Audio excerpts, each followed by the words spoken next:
Hey guys, how you doing? It's Art from Art's Model Trains. So last week I had an exciting week. So you guys haven't watched, you got to check out my video from this weekend when I went to the Greenberg Train Show and found one of the engines I've been looking for a long time. But a couple days before that, I actually got this small box in the mail from Charles Rowe, and this was a pre-order from last year. It was this little Lionel O60 Docksider, sorry, it's O60T Docksider switcher. And you guys have probably seen these videos around online before. RBP had one a couple of years ago, or a year or so ago, whatever it was. And there's been a lot of videos about them. They're a great little engine. So let's take a quick look at it, and then I'm going to do something different. I'm actually going to put it on my inside loop of my permanent Christmas layout here and see if it'll run on that O27 tube track.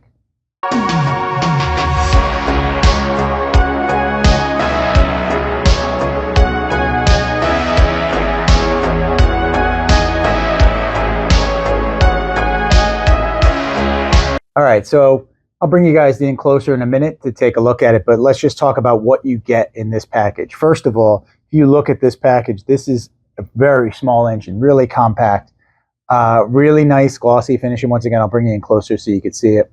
Nice side rods, nice shiny side rods, wheels.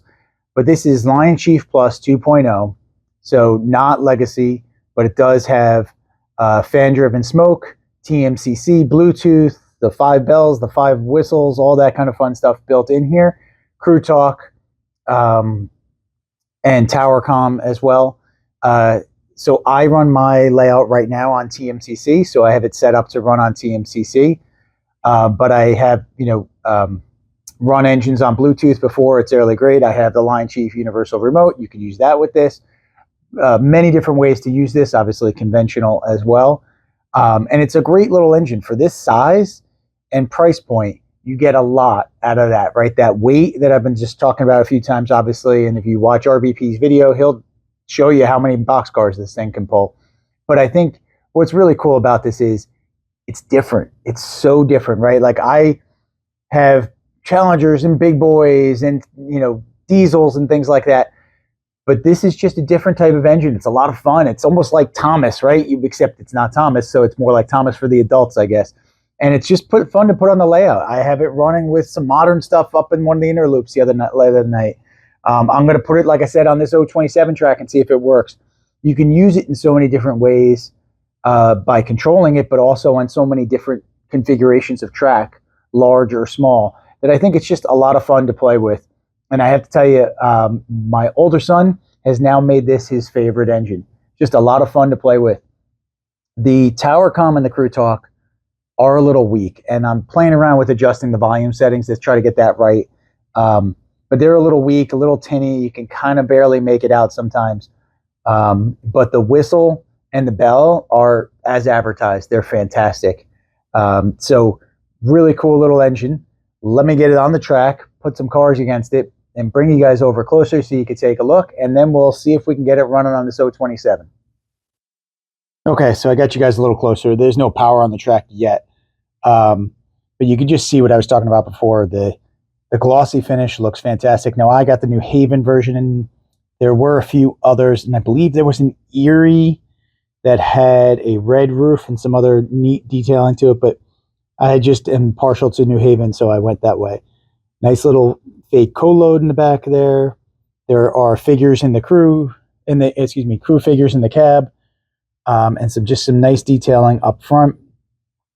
And you can see the size compared to that little freight station I use in the back there as a passenger station in this Christmas village, roughly the same size. So it's kind of impressive what you get in this small package. So let me grab my remote. I'll throw some power on the track so you guys could hear this start up. And I don't know if I mentioned it before, but this thing puts out a really decent amount of smoke. When I pull back a little bit in a minute here, you'll see that.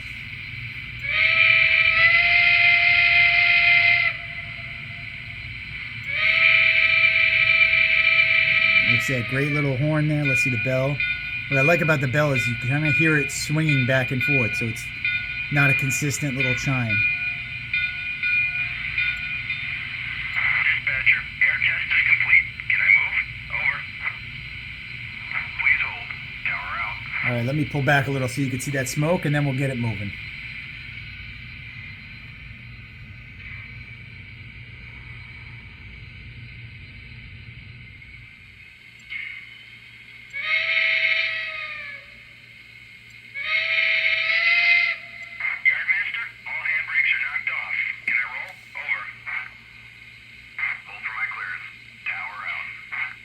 Why do they always tell you to hold on the first announcement? All right, let's see if we can get this guy to run around this little O27 loop. Dispatcher, air test is complete. Can I move? Over. You can take the lead. You can see the smoke coming out really heavy right now. All right, here we go.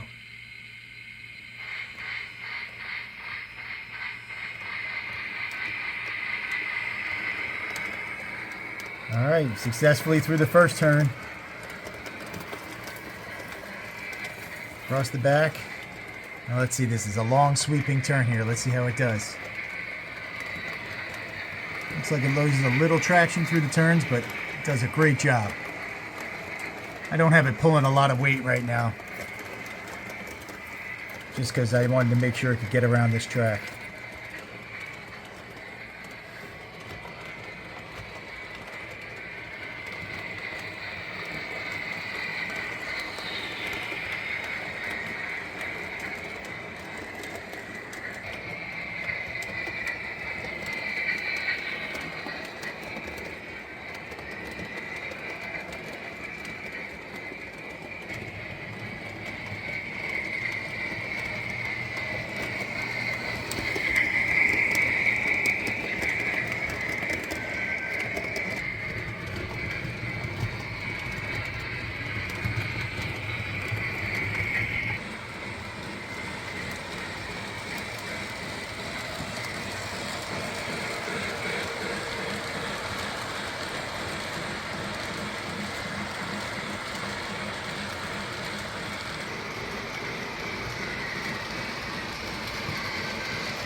So thanks guys for watching. Hope you enjoyed this video of this cool little engine.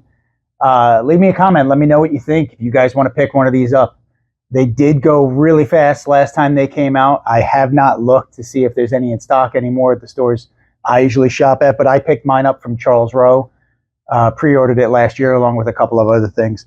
So they might have a few more as well, but you should check it out. It's a lot of fun to run. Please be sure to like and subscribe, and I'll see you guys next time.